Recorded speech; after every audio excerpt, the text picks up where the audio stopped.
¿Qué tal? ¿Cómo estás? Es un gusto saludarte. Soy tu servidor y amigo Fernando Rangel Ramírez y en ausencia del titular de este programa, el licenciado Becerra Orefice, estaré contigo para acompañarte para presentar este tema tan interesante que son la instalación de los tribunales colegiados de apelación con un experto en la materia. Quédate, no te lo pierdas.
Tal, qué bueno que sigues con nosotros. Soy tu servidor y amigo Fernando Rangel Ramírez y me encanta recibirte en este nuevo programa de Justicia para Todos. En ausencia del titular del programa, el licenciado Becerra Orefice, bueno, vamos a estar aquí cubriéndolo. Esperemos que llegue a la despedida del programa.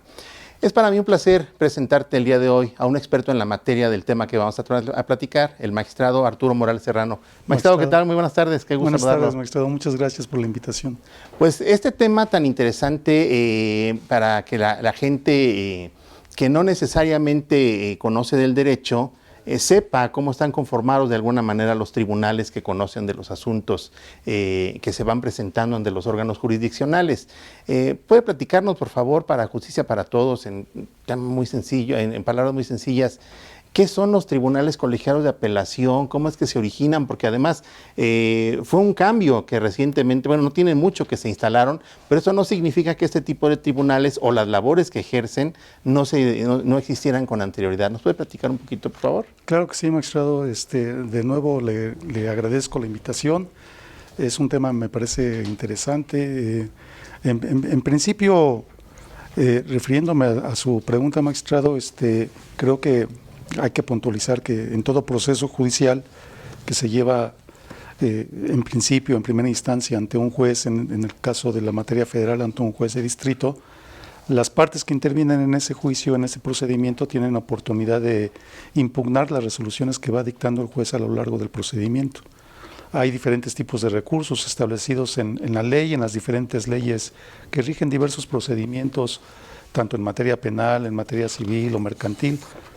Y bueno, hay recursos que se tramitan ante el propio juez y hay recursos que por la trascendencia de lo que se está discutiendo tienen que ser conocidos por un tribunal superior, digamos, jerárquicamente superior. Me refiero yo a una jerarquía, a un nivel en donde un tribunal conoce de esos recursos que impugnan decisiones que toma el juez que esté llevando el juicio, el asunto. Y efectivamente, desde que se crearon los procedimientos, se creó también los recursos que se establecen y que dan oportunidad a las partes para impugnar las decisiones de los juzgadores. Y en la anterioridad, antes digamos, de noviembre del año pasado, este recurso en la materia federal se veía por tribunales unitarios, es decir, por tribunales que estaban compuestos por un solo integrante, un solo magistrado, que es el que revisaba las decisiones de los jueces de primer grado y que finalmente decidía si esas decisiones habían sido ajustadas a la legalidad o no. Pero a partir de noviembre del año pasado, a partir de un decreto que se emitió en junio de 2021, se crearon los tribunales colegiados de apelación, es decir, estos tribunales unitarios que anteriormente eran los encargados de revisar esas decisiones de los jueces, se transformaron en tribunales colegiados. Tribunales colegiados significa que ahora van a estar integrados, en este caso, por tres magistrados que ahora son los encargados de revisar en conjunto las decisiones de los jueces de primera instancia. Ok, Estos tribunales, como nos comenta nuestro invitado, son tribunales de los llamados tribunales de alzada o de segunda instancia que, como él comenta, conocen de los recursos que se interponen en contra de las resoluciones dictadas por los jueces también denominados como de primera instancia o de primer grado. Antes, como él nos comentaba, de la existencia de esos tribunales colegiados de apelación, eran denominados tribunales unitarios de circuito, por lo menos en el Poder Judicial de la Federación. En los poderes judiciales locales, ordinariamente los tribunales de apelación o de segunda instancia han estado conformados tradicionalmente por más de un titular, más de una persona magistrada. En este caso, en el Poder Judicial de la Federación, en realidad, esta instalación de los tribunales ahora colegiados de apelación es novedosa porque, como nos comentaba, antes era una persona únicamente quien encabezaba este órgano jurisdiccional. Entonces, usted nos comenta, en la actualidad estos tribunales colegiados de apelación se instalaron con tres titulares. ¿Esto es así? Así es, sí, eso fue parte de la reforma, de la transformación. Se estableció que los tribunales unitarios, que eran los tribunales de alzada en el Poder Judicial de la Federación, se transformaron, prácticamente desaparecieron los tribunales unitarios y se transformaron en tribunales colegiados. Los primeros tribunales colegiados de apelación empezaron a funcionar en noviembre del año pasado. Creo que empezaron con 10 tribunales de apelación y posteriormente en la primera quincena de diciembre y en la segunda quincena de diciembre prácticamente entraron en funcionamiento 39 tribunales colegiados de apelación. Oiga, y para la instalación de estos nuevos órganos jurisdiccionales, bueno, no nuevos órganos en cuanto a su conformación y denominación, pero en sí los recursos de los que conocen, los asuntos de los que conocen ya existían y se dilucidaban precisamente en los tribunales, en los entonces llamados tribunales unitarios de circuito. Pero para la integración de estos tribunales colegiados de apelación, ¿se realizó algún estudio en particular? Sí, magistrado, el Consejo de la Judicatura Federal emprendió un análisis.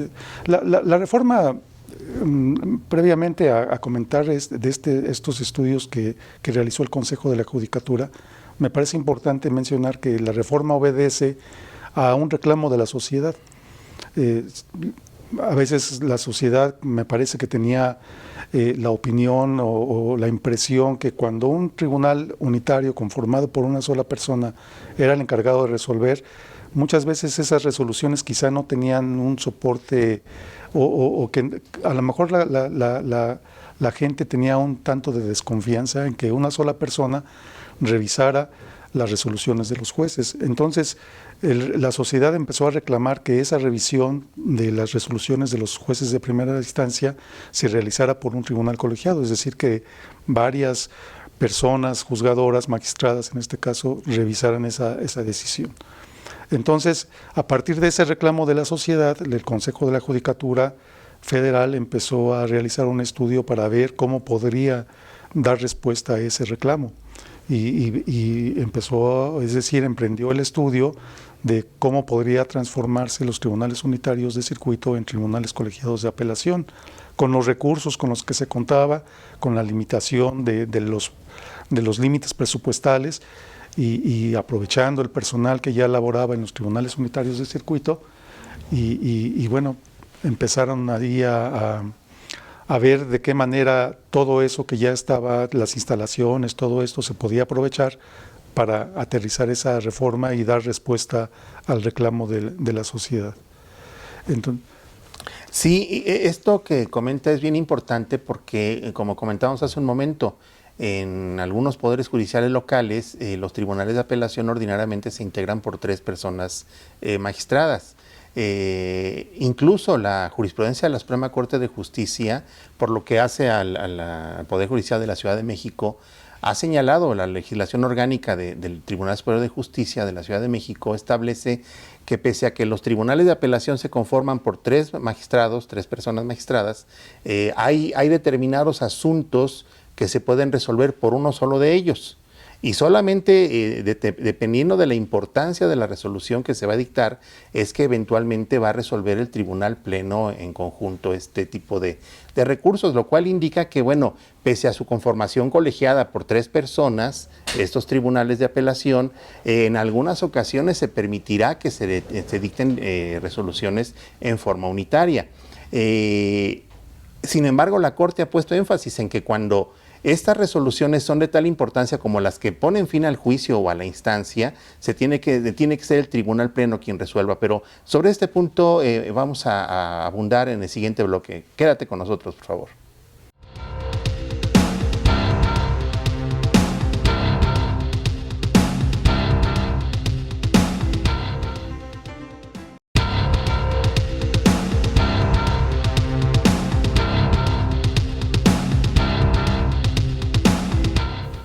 Bien, regresamos a esta segunda parte de tu programa La Justicia para Todos.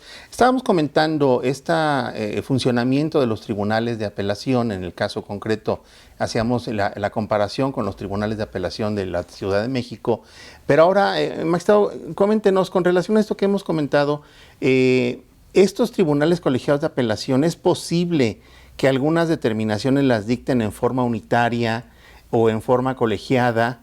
Y más adelante vamos a hablar un poquito sobre la competencia, no solamente como tribunales de apelación, sino también para conocer del juicio de amparo. Pero en cuanto a los diversos recursos ordinarios previstos en la legislación civil, ¿es posible que estos tribunales colegiados de apelación emitan resoluciones por uno solo de los magistrados que lo integran o todas tienen que ser plenarias? Hay la posibilidad de que se emitan resoluciones unitarias. Cuando se crearon los tribunales colegiados de apelación, el Consejo de la Judicatura Federal emitió un acuerdo general que rige el funcionamiento de estos nuevos tribunales colegiados de apelación. Y en ese acuerdo se establece que los asuntos que se venían tramitando con anterioridad al inicio del funcionamiento de los tribunales colegiados de apelación se iban a seguir tramitando conforme a las normas que regían en el tiempo en que iniciaron su trámite. Y en ese sentido, las resoluciones que se dicten de aquellos asuntos que estaban iniciados con anterioridad al inicio de las funciones de los tribunales colegiados de apelación se deben emitir de manera unitaria.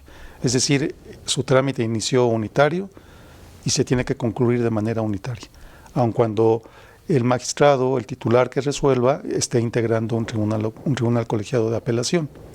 Entonces, ese es el supuesto en tratándose de recursos ordinarios, de procedimientos ordinarios, en donde se pueden emitir resoluciones de manera unitaria.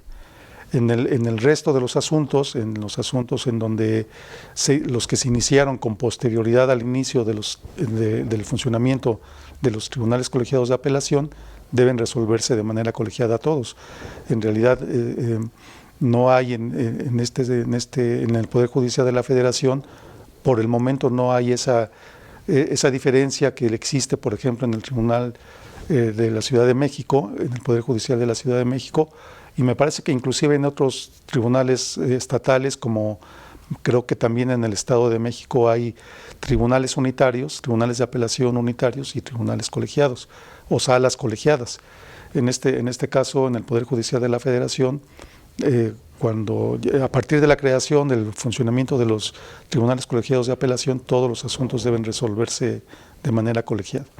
Ok, esto es entonces en cuanto termine de resolverse los asuntos que iniciaron con la vigencia de la anterior ley orgánica, todos los asuntos con independencia de su importancia, esto es en cuanto si son recursos intermedios o si son recursos respecto de resoluciones finales dictadas en el juicio, se van a dictar de manera unitaria. De manera colegiada. De manera colegiada, respecto de los asuntos que iniciaron con posterioridad al inicio del funcionamiento de los colegiados de apelación. Ok, ahora, en cuanto a esta distribución, por ejemplo, existen los recursos llamados en la doctrina horizontales, que son recursos que se promueven contra resoluciones dictadas por el propio órgano jurisdiccional. En este caso, ¿esos recursos también se resuelven de manera colegiada?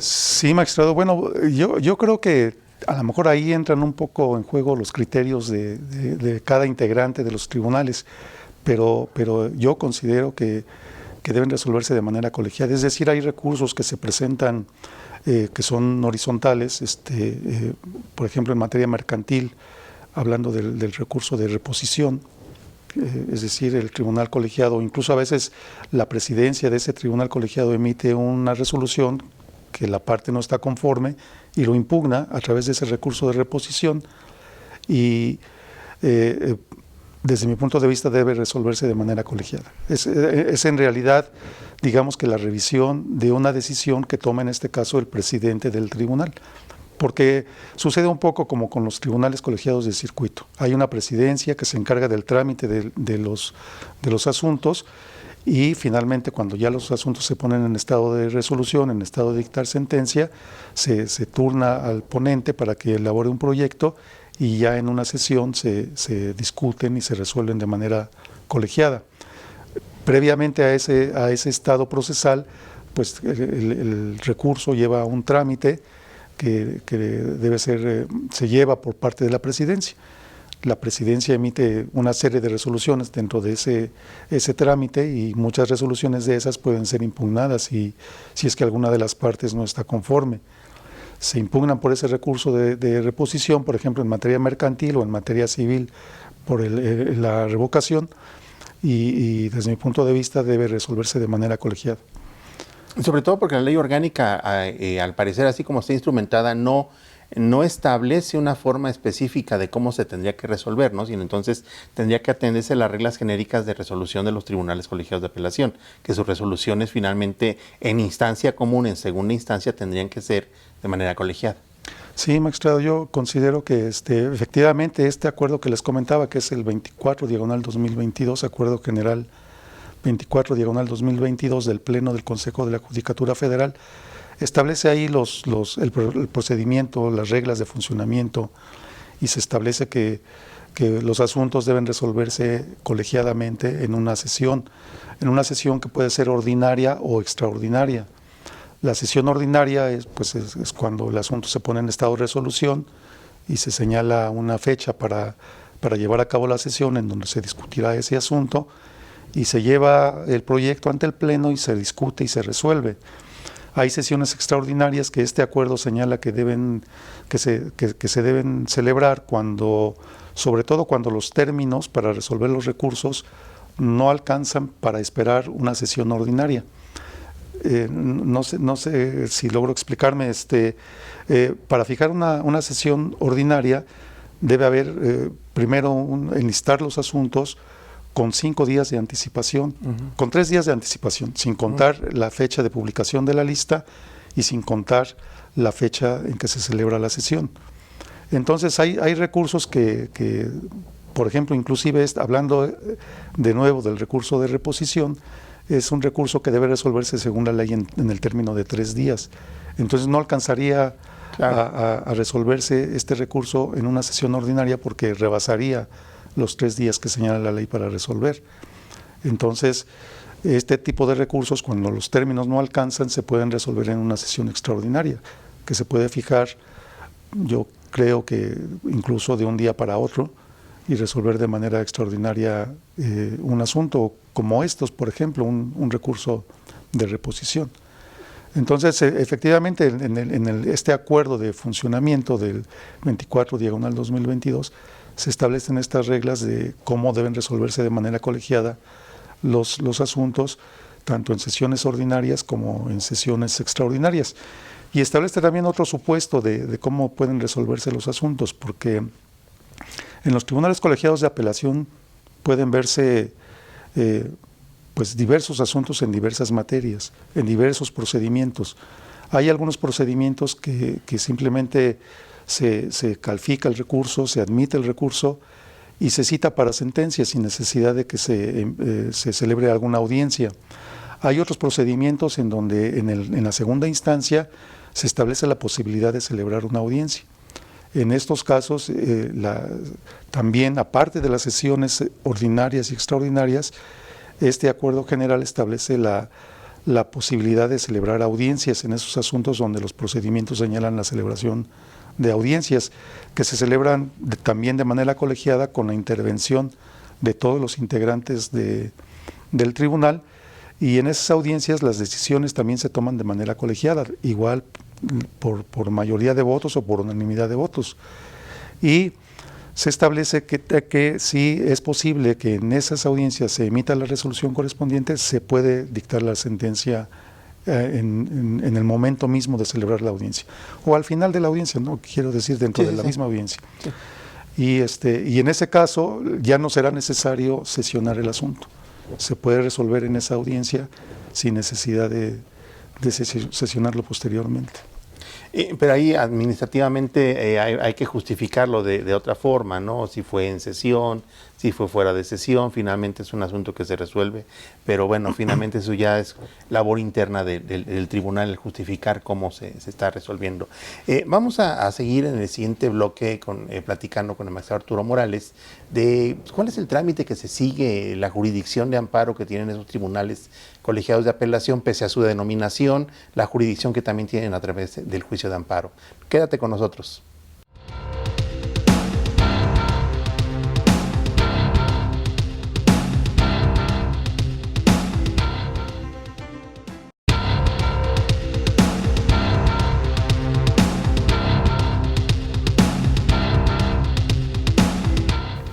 Qué bueno que continúas con nosotros. Estamos en tu programa Justicia para Todos, Tribunales Colegiados de Apelación.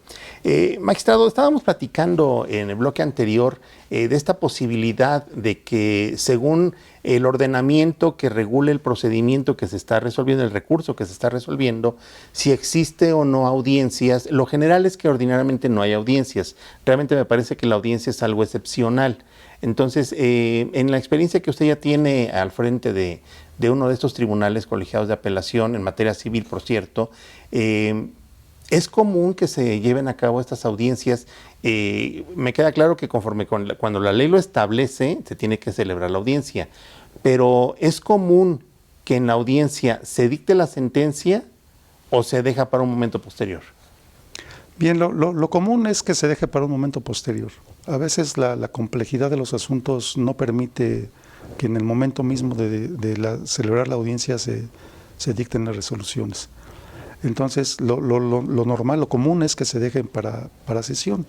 Me parece que incluso eso, digo, no sé, a lo mejor es un punto de vista personal, pero me parece que eso da oportunidad para estudiar el asunto con más detenimiento. A veces la complejidad de los asuntos o bueno, no sé, amerita un estudio detenido, cuidadoso, y el hecho de no dictar la sentencia en el momento de celebrar la audiencia, sino esperar a estudiar el asunto y después discutirlo en una sesión, da pauta para que pues los asuntos vayan estudiados de manera debida, ¿no? Que finalmente es la intención de la reforma. Se dice que con esta reforma lo que se busca es elevar la calidad de las audiencias, dar mayor seguridad jurídica a las partes para que las resoluciones, precisamente lo que me refería yo en anteriores bloques, pues haya más confianza en que las resoluciones van dictadas después de un estudio escrupuloso de los asuntos.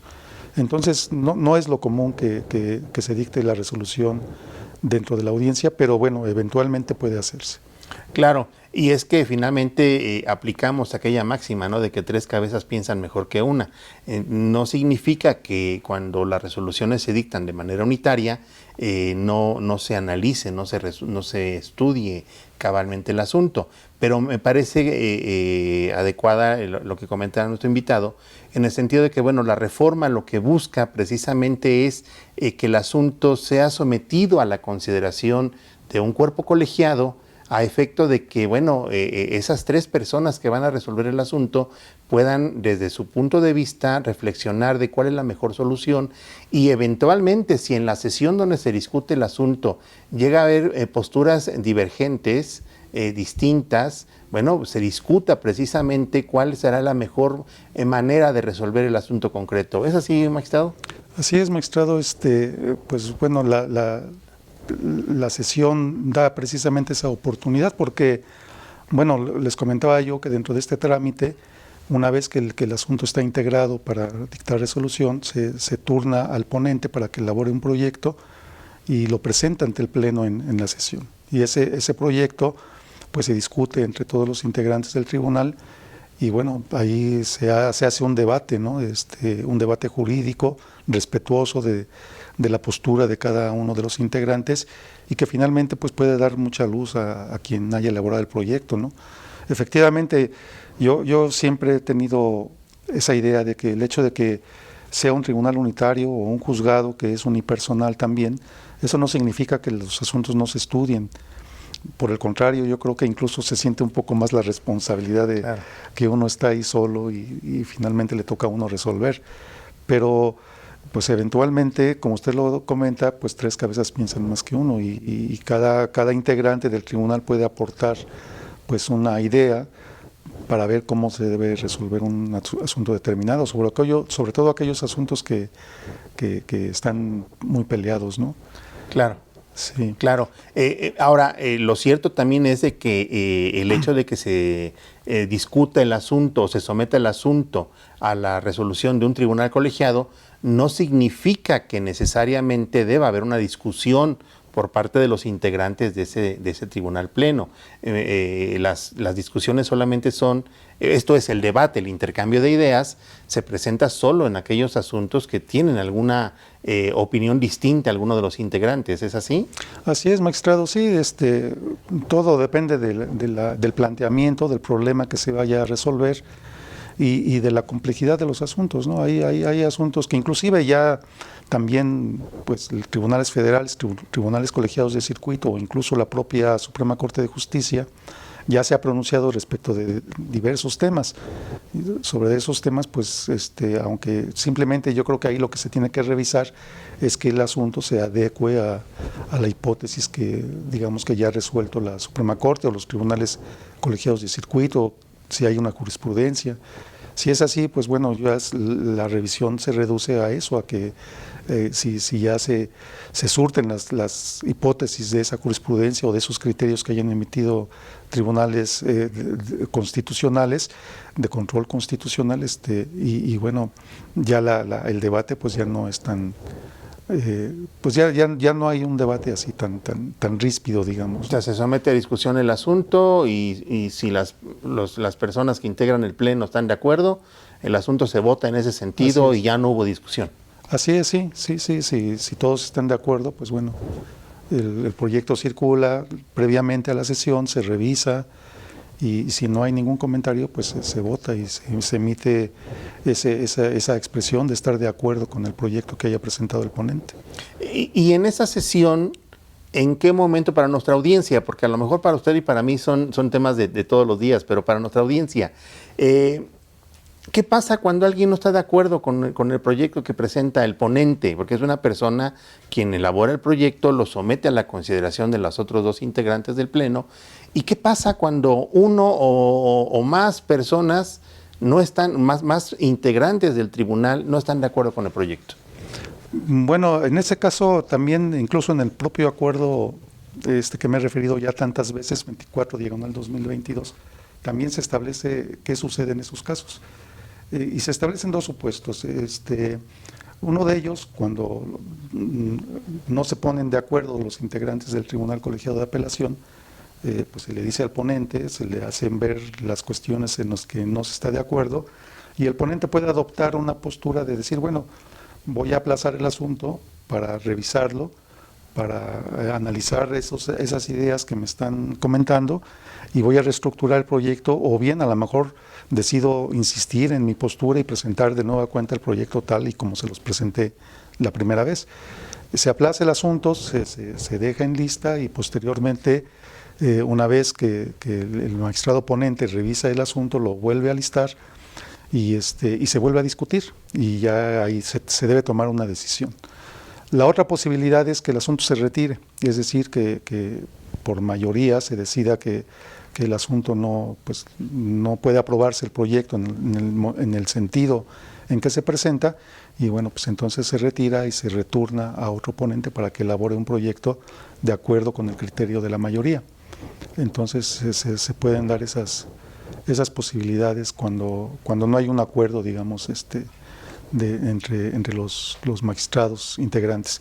Finalmente los asuntos también se votan, ¿no? Y se pueden decidir por unanimidad de votos cuando todos están de acuerdo, o por mayoría de votos cuando uno de ellos, como comentaba magistrado, en este momento los tribunales colegiados de apelación se integran por 3 personas, entonces el voto de 2 personas hace mayoría, y si 2 personas votan en un sentido y hay otro integrante que vota en contra, pues entonces el asunto puede resolverse también por mayoría de votos. Ok, ¿se vale que el ponente, a quien ya las otras 2 personas le dijeron que no están de acuerdo con su proyecto, se vale que el ponente cambie de opinión o tiene obligación de mantener el proyecto que inicialmente presentó? Yo creo que puede cambiar de opinión. Precisamente la sesión es para abrir el debate, para discutir, y bueno, yo creo que no habría ningún problema si el ponente pues acepta la opinión de sus compañeros y decida pues aplazar el asunto y reestructurar el proyecto en el sentido de lo que le comentaron la mayoría y poder presentar un nuevo proyecto. Ok, oiga, magistrado, usted nos comenta que para que haya resolución final tiene que haber mayoría de al menos 2 votos de las personas que integran ese pleno. En el siguiente bloque a mí me gustaría que nos platicara, bueno, ¿qué pasa con la persona que se queda sola? Esto es, con la que no está de acuerdo con la postura mayoritaria y que finalmente decide mantener su voto aunque sabe que no va a prosperar. ¿Y qué tipos de voto en ese sentido habría y cuál sería la obligatoriedad del voto que formula esta persona que pierde la discusión? Entonces, quédate con nosotros para ver estas inquietudes, por favor.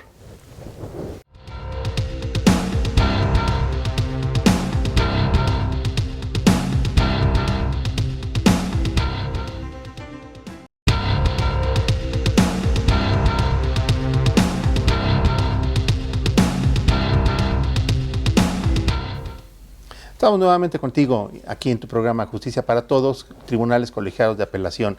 Estábamos platicando con el magistrado Arturo Morales, precisamente en el bloque anterior, qué sucede cuando en la sesión en donde se están discutiendo los asuntos, algún proyecto no logra la mayoría de los integrantes del Pleno, ya sea que el ponente se quede solo en la votación o que otra persona sí vote a su favor y otro de los integrantes del Pleno pues muestre su inconformidad. ¿Qué pasa con estas posturas unitarias de quien difiere de la opinión de la mayoría? ¿Qué pasa? ¿Está obligado a realizar, a que quede constancia del sentido de su voto? ¿Debe de elaborar un documento en el que explica las razones del por qué está votando de esa manera? ¿Basta que vote en contra y diga no estoy de acuerdo, aunque no diga por qué? ¿Qué sucede ahí en esos casos, magistrado? Sí, bueno, en principio bastaría, o digamos que se presentarían varias opciones. La primera es que digamos el del voto minoritario, pues simplemente emite su voto, yo estoy en contra o yo no estoy de acuerdo con el criterio de la mayoría, y así queda en la constancia, en el acta que se levanta o que se redacta en relación con esa sesión. Pero también el del voto minoritario está facultado para hacer un voto particular. El voto particular es cuando precisamente expresa las razones por las cuales no está conforme con el sentido de la mayoría, y ahí redacta en un documento que se integra a la resolución, redacta un documento en donde expresa los argumentos por los cuales no está conforme y por los cuales él hubiera resuelto en otro sentido. Y también existe el llamado voto concurrente, que esto es cuando hay cuando el de voto, no de voto minoritario, sino cuando el integrante del tribunal colegiado de apelación está de acuerdo con el sentido en que se está resolviendo, pero tiene alguna duda, o sí inconformidad, pero en relación con la argumentación, con las razones que se están dando para emitir en un sentido determinado. Él puede coincidir con el sentido en que se resuelva, pero quizá no por las razones que se expresan en el voto mayoritario. Y entonces él puede apartarse incluso de esas razones y expresar las suyas, que lo llevan a tener un criterio para resolver en el mismo sentido. Entonces, digamos que son esas opciones que pudiera tener la persona que tiene un voto minoritario. Ahora, estos votos que se integran al documento como tal, a la sentencia que se dicta, ¿qué fuerza dentro de la propia sentencia tienen? Esto es, hay una sentencia que se está resolviendo el asunto en determinado sentido que consta en los puntos resolutivos.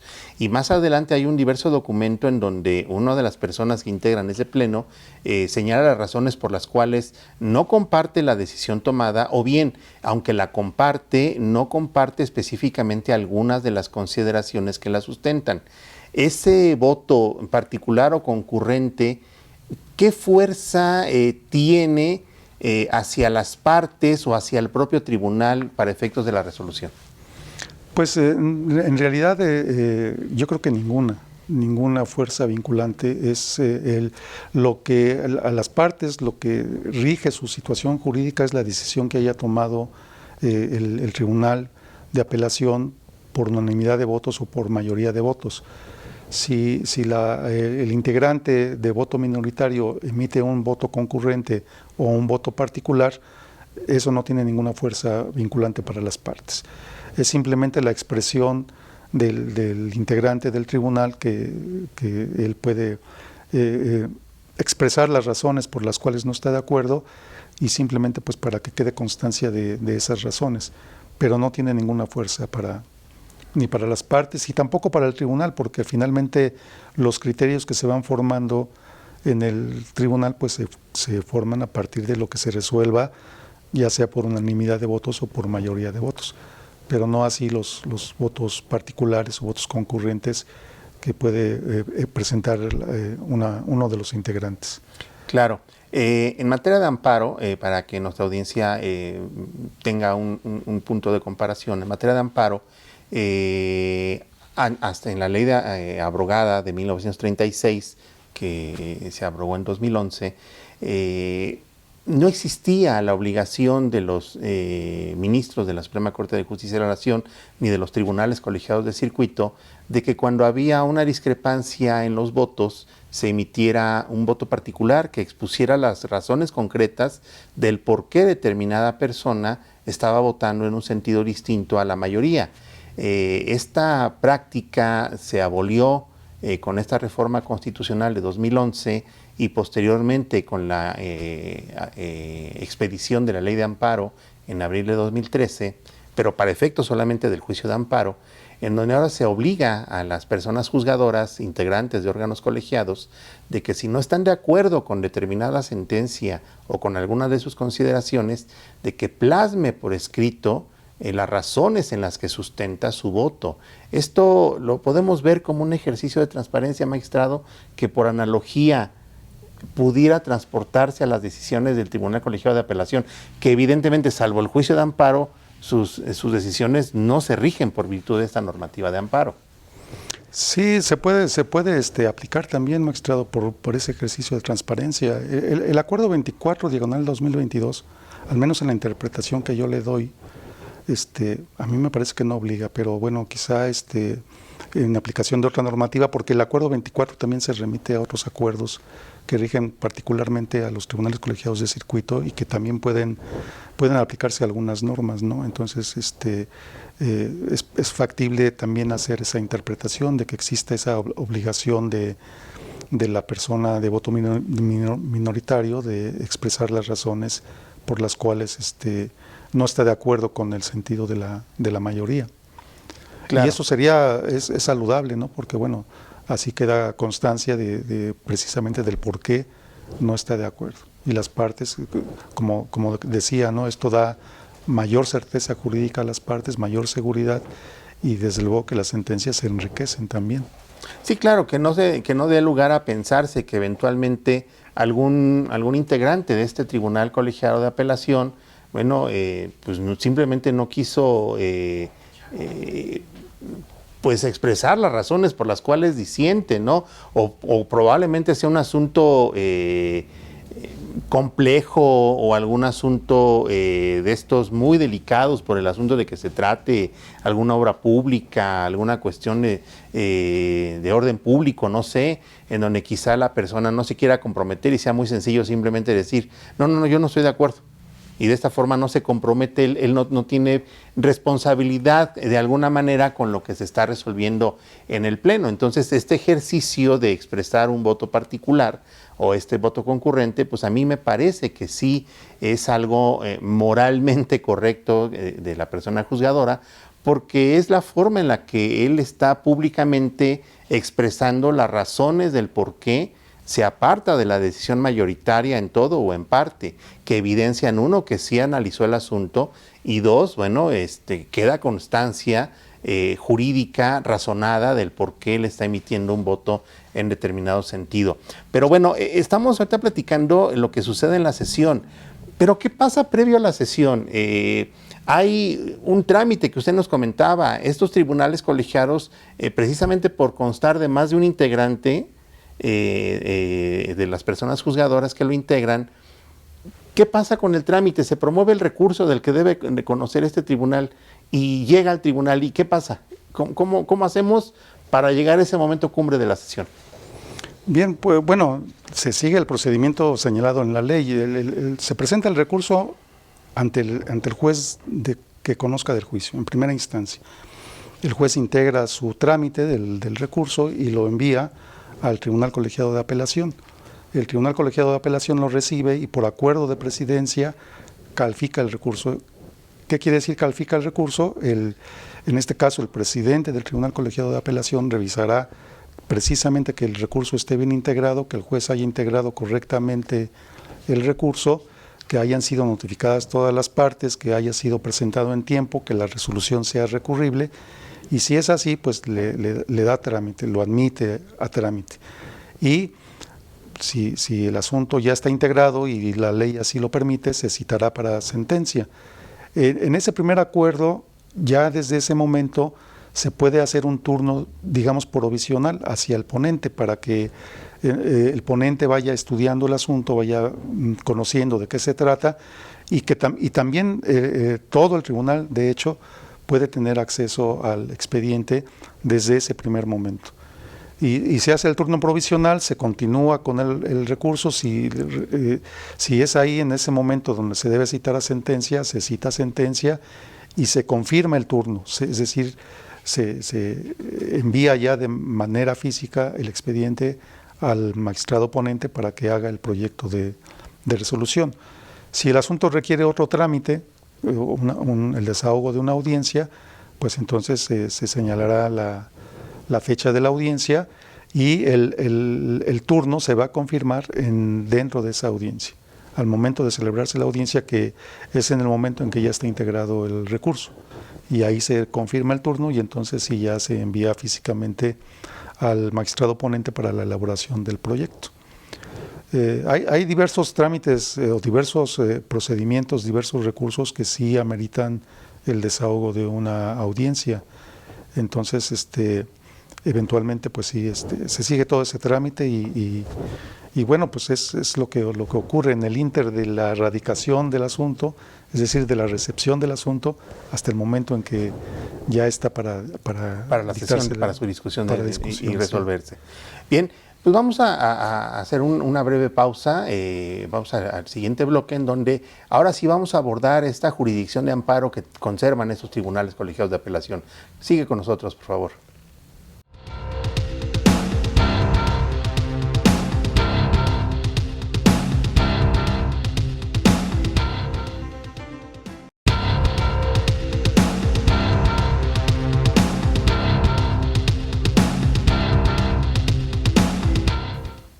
Qué bueno que nos acompañas en este último bloque de Justicia para Todos. Estamos platicando de un tema bien interesante, en los tribunales colegiados de apelación, estos órganos jurisdiccionales de reciente conformación en el Poder Judicial de la Federación, que realmente no están llevando a cabo funciones que no se hubieran llevado a cabo en antaño. Estas funciones las llevaba a cabo, como nuestro invitado nos lo señala, los entonces tribunales unitarios de circuito.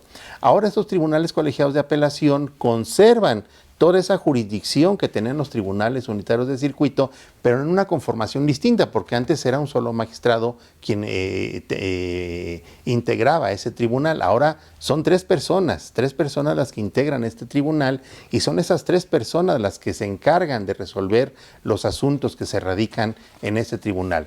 Ya exploramos de alguna manera, es un tema muy amplio, pero hemos abordado en términos generales la competencia ordinaria para conocer de recursos de instancia común previstos en la legislación procesal de esos tribunales colegiados de apelación, pero no hemos tratado, y a propósito lo dejé para este último bloque, ¿qué pasa con la jurisdicción de amparo? ¿Cuándo un tribunal colegiado de apelación es competente para conocer del juicio de amparo? ¿Cuál es la vía en que se tramita ese juicio de amparo? ¿Y cuáles son las resoluciones o actos de los que se pueden reclamar ante el Tribunal Colegiado de Apelación? Sí, como usted lo comenta, magistrado, los tribunales colegiados de apelación conservaron, digamos que la competencia que tenían los tribunales unitarios de circuito. Los tribunales unitarios de circuito conocían del juicio de amparo indirecto contra actos o resoluciones de otros tribunales unitarios de circuito, siempre que no constituyeran sentencia definitiva o que no fueran resoluciones que pusieran fin al juicio. Actos dictados dentro de los procedimientos, actos dictados después de concluido el juicio o actos dictados antes de iniciar el procedimiento. Esa competencia la conservan los tribunales colegiados de apelación, y los tribunales colegiados de apelación conocen del juicio de amparo indirecto en contra de actos de otros tribunales colegiados de apelación. Y vuelvo a comentarlo, siempre que no se trate de sentencias definitivas o de resoluciones que ponen fin al juicio, porque en ese caso es materia de amparo directo del conocimiento de los tribunales colegiados de circuito. Entonces, este juicio de amparo, aquí creo que hubo una discusión, un dilema, que iba a pasar. El juicio de amparo indirecto iba a ser colegiado, y entonces parte de estos estudios que se realizaron para la creación de estos tribunales colegiados de apelación fue precisamente del trámite de juicio de amparo, y se vio que lo que impulsó la reforma de los tribunales colegiados de apelación fue precisamente los recursos de instancia, los recursos de los juicios ordinarios, y no así del juicio de amparo. Entonces, lo que se decidió es que el juicio de amparo iba a seguirse tramitando de manera unitaria. Y en el Tribunal Colegiado de Apelación, cuando conoce de juicio de amparo respecto de otros actos del Tribunal Colegiado de Apelación, se tramitan y se resuelven de manera unitaria. ¿Cómo es esto? Se presenta la demanda, como siempre se ha presentado, se turna al correspondiente Tribunal Colegiado de Apelación, y aquí, a diferencia del trámite en un juzgado de distrito o de lo que antes era el Tribunal Unitario de Circuito, antes de dictar la admisión del recurso, Presidencia dicta un auto de turno, lo turna al ponente, al integrante del Tribunal Colegiado de Apelación, y conforme a ese turno se va a tramitar el juicio de amparo de manera unitaria. Se tramita y se resuelve de manera unitaria. Es decir, las reglas del juicio de amparo indirecto siguen aplicándose como se venían aplicando ante un tribunal unitario de circuito, con esta particularidad de que ahora quien tramita y resuelve unitariamente ahora integra un tribunal colegiado. Es, digamos, que otro supuesto en donde existe una resolución unitaria dentro de los tribunales colegiados de apelación, pero en este caso exclusivamente del juicio de amparo. Entonces, el juicio de amparo en realidad en ese sentido pues no tuvo, salvo esa pequeña modificación de que eso más bien es una cuestión de índole práctico, de hacer un acuerdo donde se le turna al ponente, pues en realidad no hubo cambio respecto del trámite del juicio de amparo indirecto, y tampoco lo hubo respecto de los supuestos de procedencia del juicio de amparo ante ahora los tribunales colegiados de apelación.